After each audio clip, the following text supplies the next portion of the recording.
Hi, my name is Samantha, and my case presentation is on irritable bowel syndrome, otherwise known as IBS.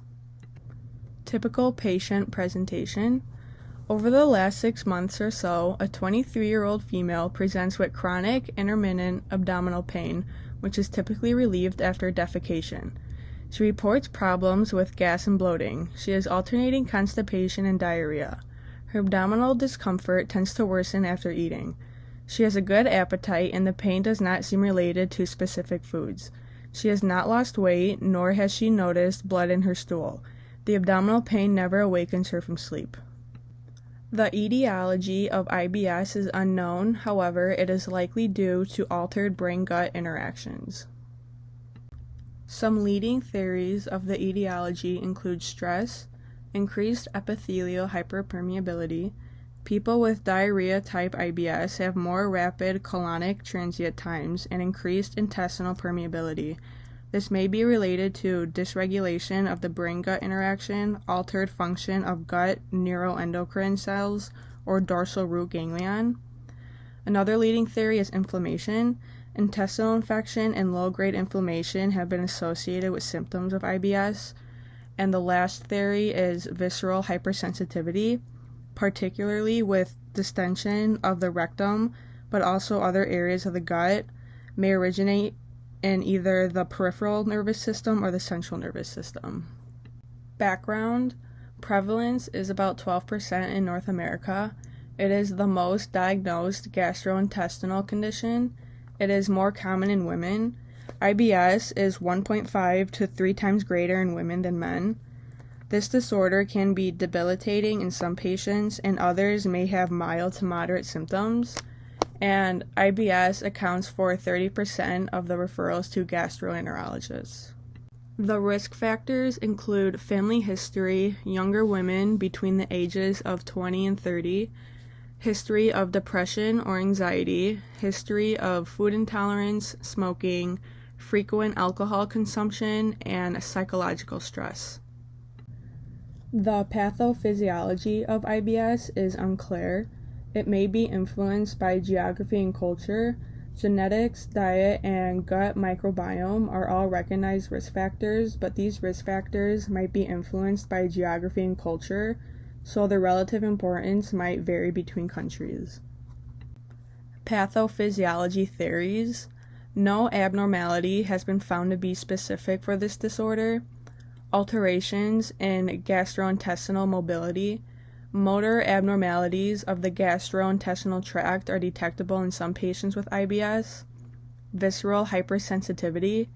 Increased sensation in response to stimuli is a frequent finding in irritable bowel syndrome patients.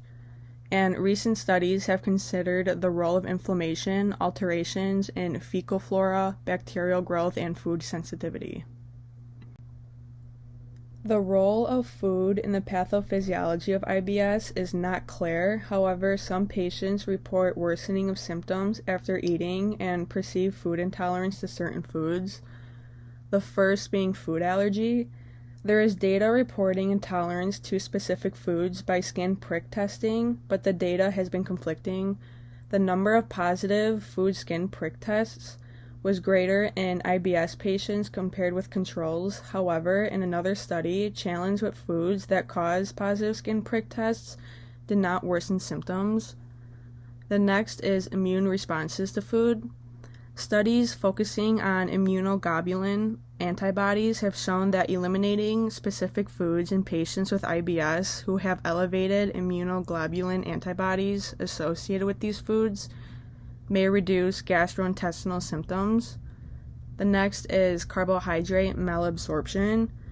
A theoretical etiology of IBS suggests that symptoms may be related to malabsorption of carbohydrates. This theory states that fermentable, illegal dye and monosaccharides and polyols in patients with IBS enter the distal small bowel and colon where they are fermented, leading to symptoms of increased intestinal permeability and inflammation.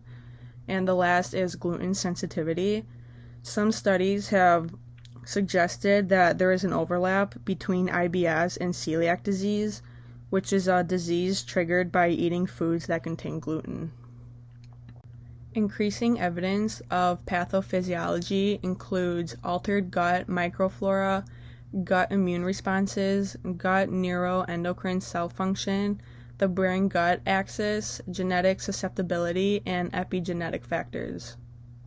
The symptoms of IBS include chronic abdominal pain, altered bowel habits such as diarrhea and constipation, gas and bloating. For altered bowel habits, women report more abdominal pain and constipation, and men report more diarrhea symptoms. Diagnosis.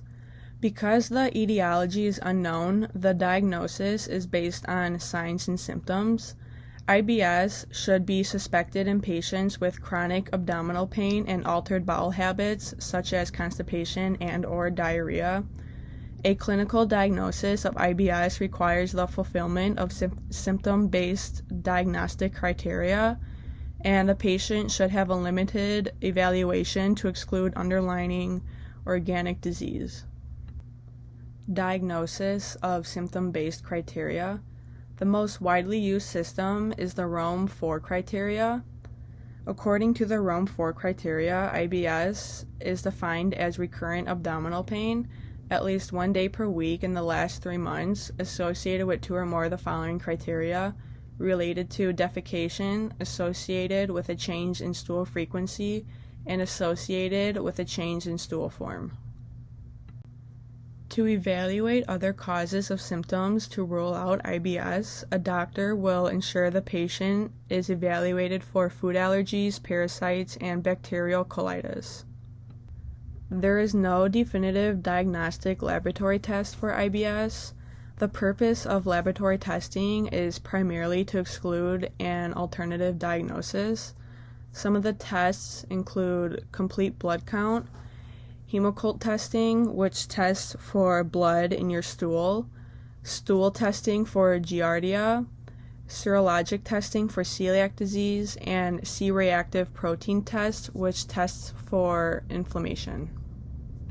Alarm features, which indicate symptoms are likely not IBS, are age of onset after age 50, rectal bleeding or melena, nocturnal diarrhea, progressive abdominal pain, unexplained weight loss, and laboratory abnormalities. There is no cure for IBS, so treatment is individualized. Some treatment options are changes in diet, lifestyle changes, medicines, and mental health therapies. Diet changes include eating more fiber, avoiding gluten.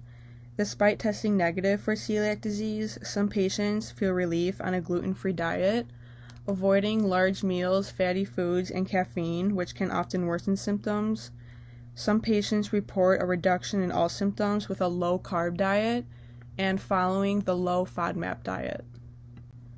FODMAP stands for fermentable oligosaccharides, disaccharides, monosaccharides, and polyols, which are short-chain carbohydrates the small intestine absorbs poorly.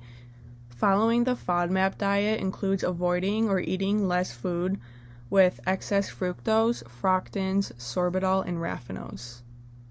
Lifestyle changes include increasing physical activity, reducing stressful life situations as much as possible, and getting enough sleep.